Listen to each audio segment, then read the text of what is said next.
Hello, folks.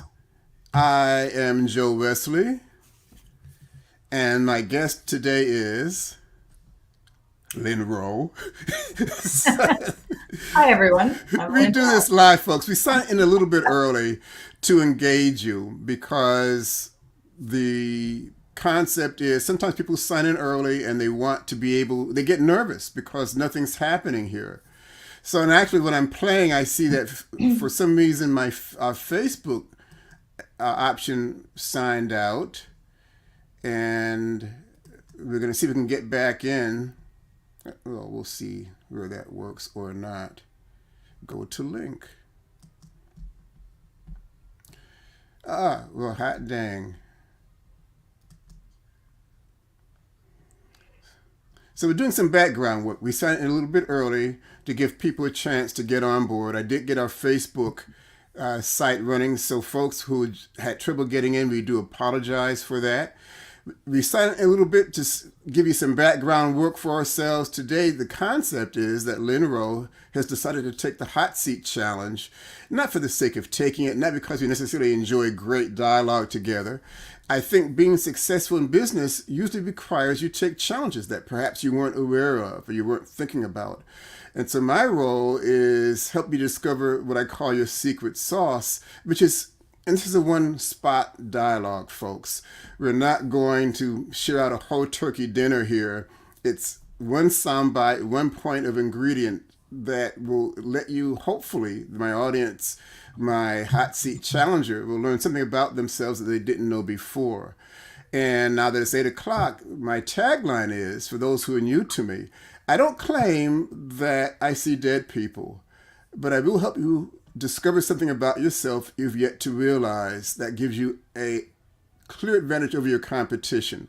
And I call that your secret sauce.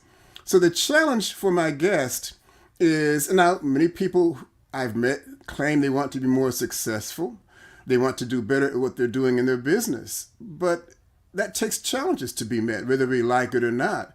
So my flow here is I'm going, for my guest, place you in the hot seat to share something about yourself that people may not know, that I will be able to pick out parts of who you are and apply it to the value of your business that gives you and your business a unique advantage over your competition.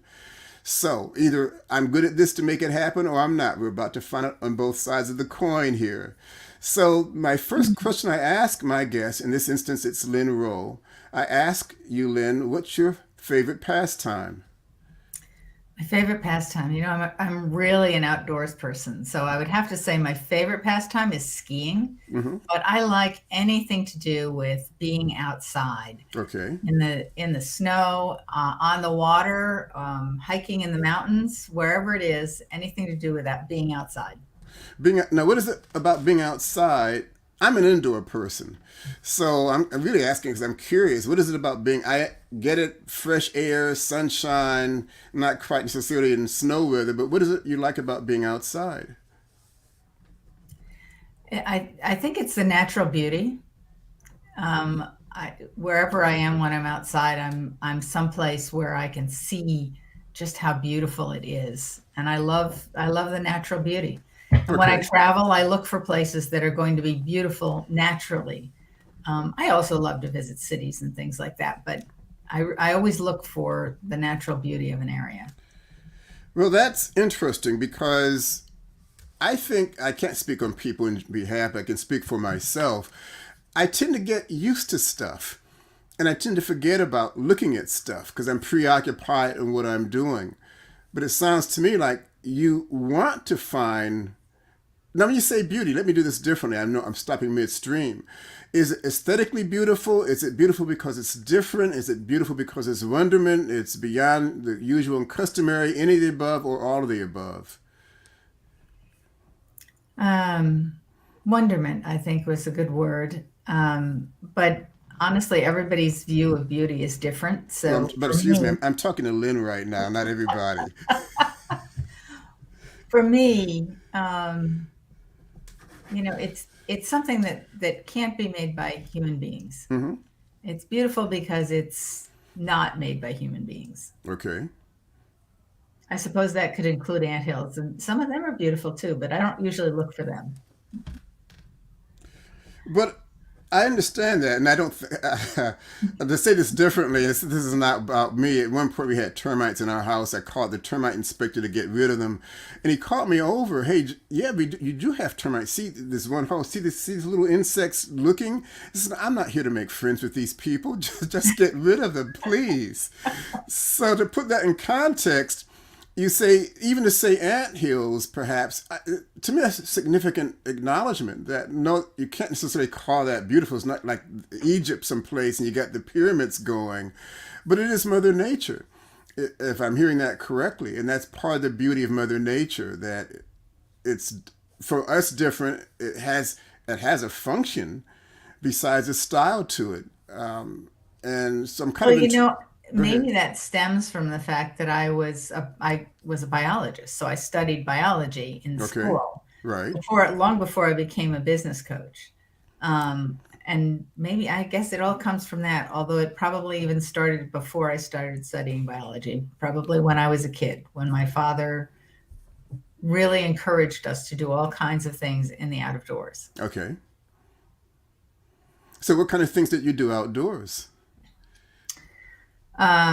We did a lot of camping, but not the kind of camping that most people do. We would take week-long canoe trips into northern Canada, where the Interesting. nearest civilization was a day or two paddle away to the nearest logging camp. Interesting. Not the nearest civilization, but the nearest logging camp. Right. Well, but in that area, in that environment, wouldn't that be almost the same thing then? I mean, these are people clustered together. I call that kind of civilization, or am I too far fetched on that? It was pretty rough civilization when we Okay. went there, but most of the time we avoided the logging camps. We only went to one if we needed help with something or supplies or whatever. Right. But it wasn't just that. My dad would take us out skiing, but we wouldn't ski the normal trails. We'd ski in the backwoods or Hmm. wherever. Now, sometimes, myself included, our parents will, quote, drag us along and do things. And at some point, we get old enough, we start objecting. Oh, I don't want to spend another day, that whatever. Did you ever have those moments, or was it something that captivated you and kept you going as part of who you are? I never had a moment when I didn't want to go. It Oh, would always captivated me. I still always want to go and drag other interesting. people with me. The other way around. Well, I'm going to suspect you look at that now with a different, with a seasoned eye. Is the wonderment still there? Is the novelty still there? Is it more of a Every habit day. now?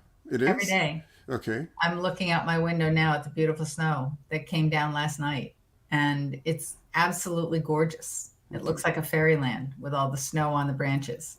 Nice. Now, folks, I have to share this story with you guys and ladies. We started on a little bit early to handle any glitches, and there was one with Facebook, which I've resolved.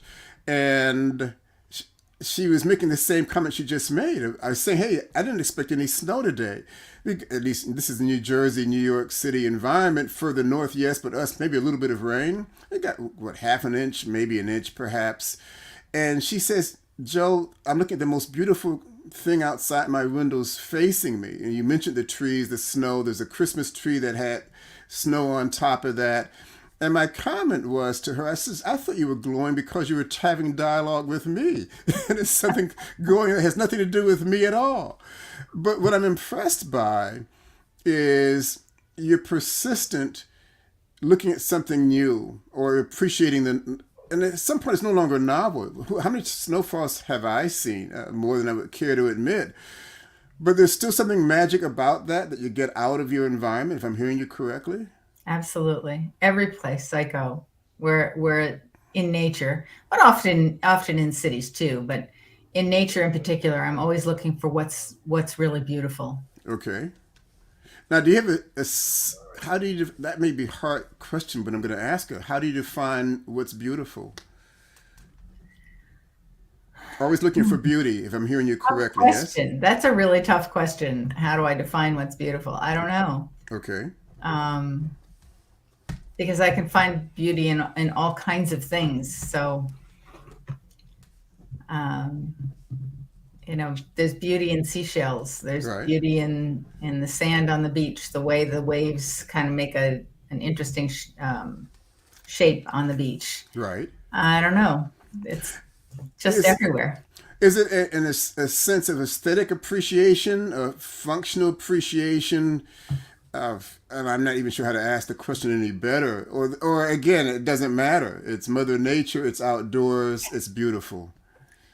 I think aesthetic, although often symmetry attracts me as well. Hmm. So, yeah.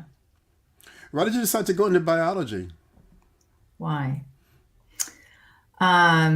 That's interesting. Well, aside from all of the outdoor stuff that I did, I did not learn to read until I was quite old. I was Okay. in third grade, Okay.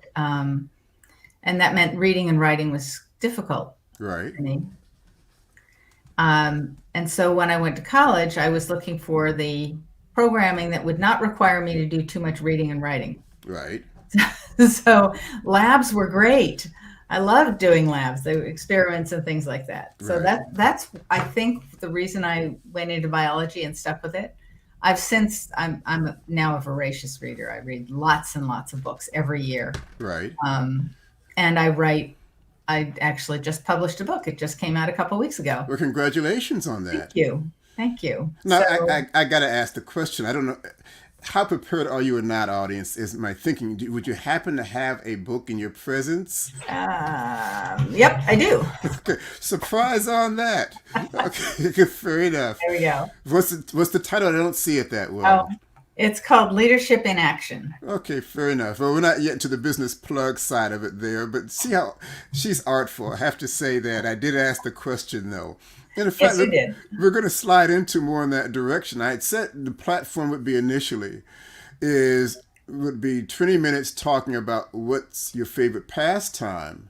And then we'll spend the last or the final 10 minutes talking about your business itself. But you're giving me a lot of wealth here to dialogue with. So since we've talked about the issue of your favorite pastime, it's being outdoors.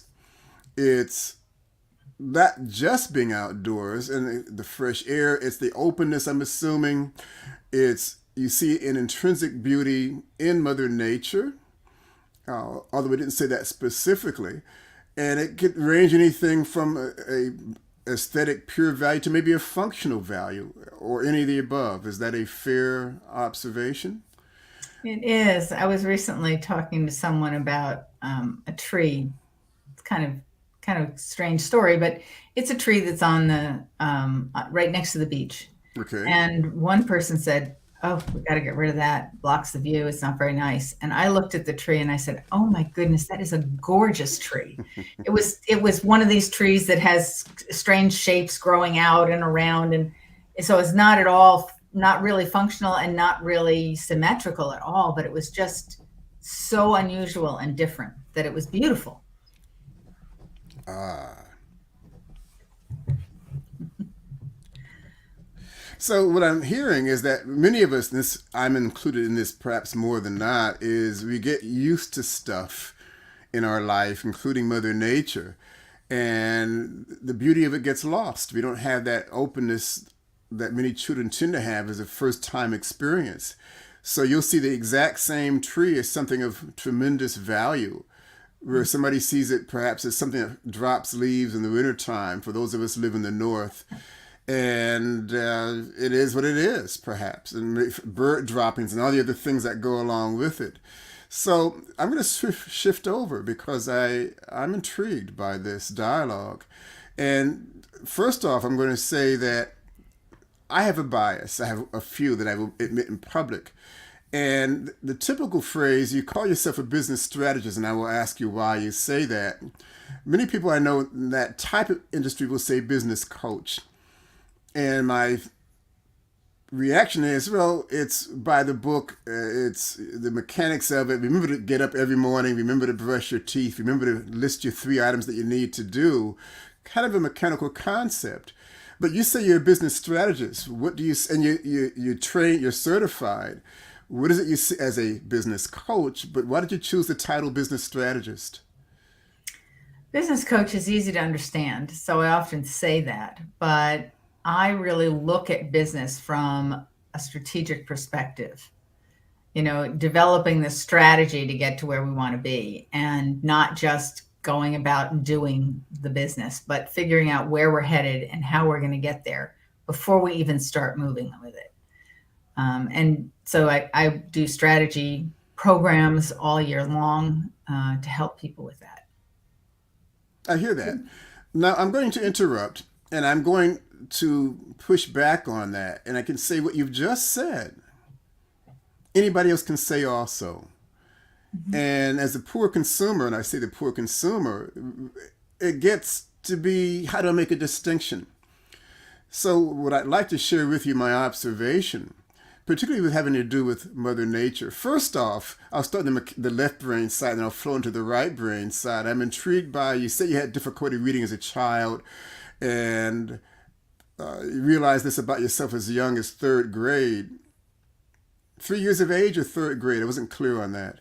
I learned to read in third grade. Learned to read in third grade. That's when I started learning to read, yes. Fair enough. And that's, again, one might argue that's delayed progress, because usually by first grade, I'm into kindergarten, at least you learn to begin your see Dick run Dick run. That was always the kind of book syndrome I went through to age myself a little bit.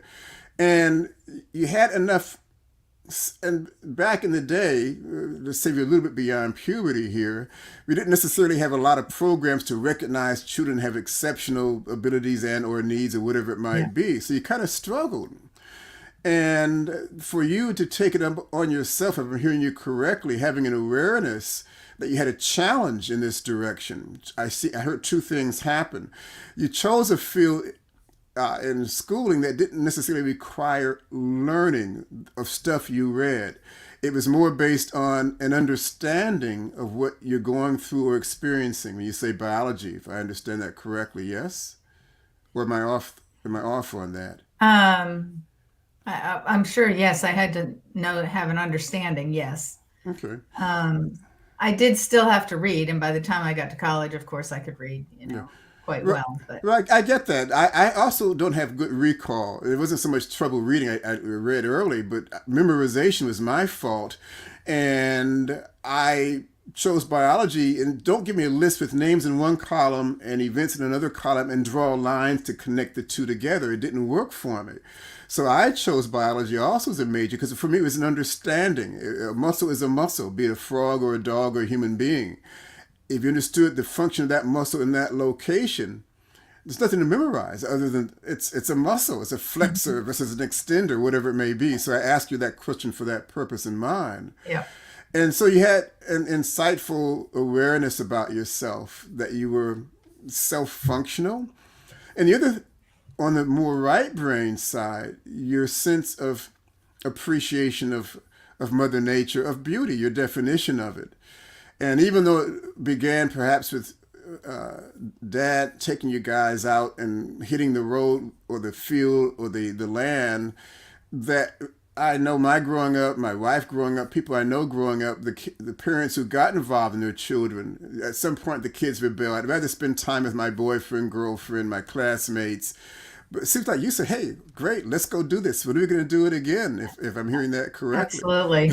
Absolutely. And if I could drag a boyfriend along, that was great. But if he didn't want to go, I'd go without him. Okay. Well, it tells me about somebody who, one is on a pragmatic side, very adaptive. And that goes back to the issue of being a biology major as opposed to a historian or a literary major. You can remember all the authors and what they said and how they said it and what year it happened, beyond my skill levels. So I think we share the shelf on that one with each other. But it also shows with me, and that can be kind of mundane. It certainly is pragmatic. There's nothing wrong with it. But then you have a flourishing right brain side, that the appreciation of beauty. And it's not so mechanical, it's expansive. It's not so limited, so mechanical, that there's a specific purpose. It's for the sake of the beauty itself. And I make notes. If I look down every now and then, I do scribble stuff down, so I have to refer back to the notes. But you say you're always looking for beauty. So it's not even a passive mode. It adds to the anticipation of what you do and your Absolutely. desire to get out there because you want to. If I start rambling too much, you agree to disagree, please step in and make comment Nope. on that. So far, you're right on. Okay, Phil, thank you very much. So you take it even beyond that. Not only are you looking for it, you become proactive. You can find beauty in virtually anything you're involved in. And the reason these two things impress me, the left brain and the right brain coming together, that business strategist, the phrasing of it now makes more sense to me as opposed to a business coach. It makes it less methodical, it makes it less mechanical, it makes it less routine. And as a poor consumer, I don't have the intrinsic ability to make a differentiator between one person who's a coach versus another person, a business coach. They talk to me the same talk. And it's hard for me, if not impossible, to make a distinction because us non-business types, and I'm in business, but we also have our ROI factor or our return on investment. And my concern as a consumer is, yeah, maybe I need a coach if I'm honest enough about myself, perhaps. But geez, who do I choose? I might attack you more as a commodity. Well, how much do you charge? And then that could very well be my basis of whether I decide to go with you or not, at least if I don't know you for a length of time. But what I'm hearing from you is that you have a pragmatic side about you. One's trying to build a business. Your role is to help them get there. And you began talking about structure and the mechanics of it. I got lost on the everybody else talks the same talk. But where you're different in my world, my observation is you look for things, not simply respond. You look for the beauty, you look for the value of what that person I'm assuming is doing or trying to accomplish. And what drives you is not so much the appreciation of it that has its own self-sustaining factor, but you look for beauty, you look for value. And it may not be necessarily dollars and cents value, but and again, if I get too far off on this, stop and let me know. But that's what I'm hearing from you. You have the pragmatic left brain of let's get functional. So your skills aren't necessarily the best in this direction, but you have other skills that can move you along better. And then let's bring the value into it also, the beauty of it. Is that too far off? No, you're quite close, and I think my scientific background has been very valuable in this area because I do look at a business from that scientific perspective. I really go deep on, what's the business about, and but I also think that a business, if you own a business, especially if you own a small business, you're there because you want to live a certain lifestyle. And if you're not designing your business to allow you to earn that lifestyle, honestly, you might as well just go work for somebody else because it's not worth all the trouble and heartache and hard work to run a business if you're not getting out of it what you were looking for. I hear that, but I'm going to nuance that a little bit differently, I won't say embellish, but nuance it. Is that I would argue anybody who's a business coach could declare that same objective. I They, think yes. let me finish. What I say about you is that you have a style about you, a persona about you. This is what I talk about your secret sauce, or an ingredient of your secret sauce. That you have the training, you have the skill, you're seasoned, you've been doing it for some time now. But what gives you a unique spark is the ability to, one, being pragmatic, as you said, why spend time on something that's not going to be of value to you for your endeavor? But also you have just a lifelong intrinsic history of looking, and I say beauty, but I'm going to say value intrinsically, not so much on the commercial didactic side. But if there's an appeal about what you look for and what you're involved in. And each person will have their unique appeal in their business, a unique value in their business. I think you have a higher ability to be looking for something in that direction. Yes or no to that? I And, think, and, yeah. and not all business coaches, well, this is how you do it. Oh, and they'll say, well, I'm really concerned about my clients. But you've showed me something about yourself that kind of walks the talk about your approach to your client. hmm yeah, I think that's correct. what you So, just said. so you look for the unique value. So for a client, prospect converted to client who says, I really think I ought to get, or more honestly, I need to get a business coach, but I just don't know who to choose because they all look to be similar. They all claim they're the best trained by the best person. And that person, that client, that prospect will say, but I want to be clear that I'm going to get the best value back to me. There's that word value again. And I would suggest to your audience who's listening that here's a business owner, a coach, a strategist, sorry for that, that will say if you hire her, that she'll go through the mechanics of business growth, maintenance and growth, because that's the nature. If you don't keep track of what you're doing at the moment, it ain't going to work too well long time. But it's more than that. She's going to learn something about you, appreciate something about you, and value that perhaps you haven't discovered yourself. In fact, you're kind of doing the same thing I'm doing with you, that you're looking for a value in that person that you can enhance, that will allow it to glow or grow, either or, that will give them an extra advantage over their competition. So it's webcams do in the vast majority of cases. Sorry for that. Something's running here that shouldn't have been. That's the fun of doing live performances. We stopped that one. So what are your thoughts on what I just said? Good, better, and different? I think that's good. Yeah, I definitely do look for what's a little different and unique in my clients, and how to use that to help them grow. Okay. And so what I get from that is that you actually will spend time listening to your clients, other than what they want to accomplish, the mechanics of it, but to discover more about who they are. Yes? So you can provide Absolutely. customized service. Absolutely. If you're not listening, then you're just giving somebody, you might as well just hand them a notebook and say, go do this. Mm-hmm. But you've got to listen to what somebody is about and nuance, the mechanics of doing a business so that the business works for them. Okay.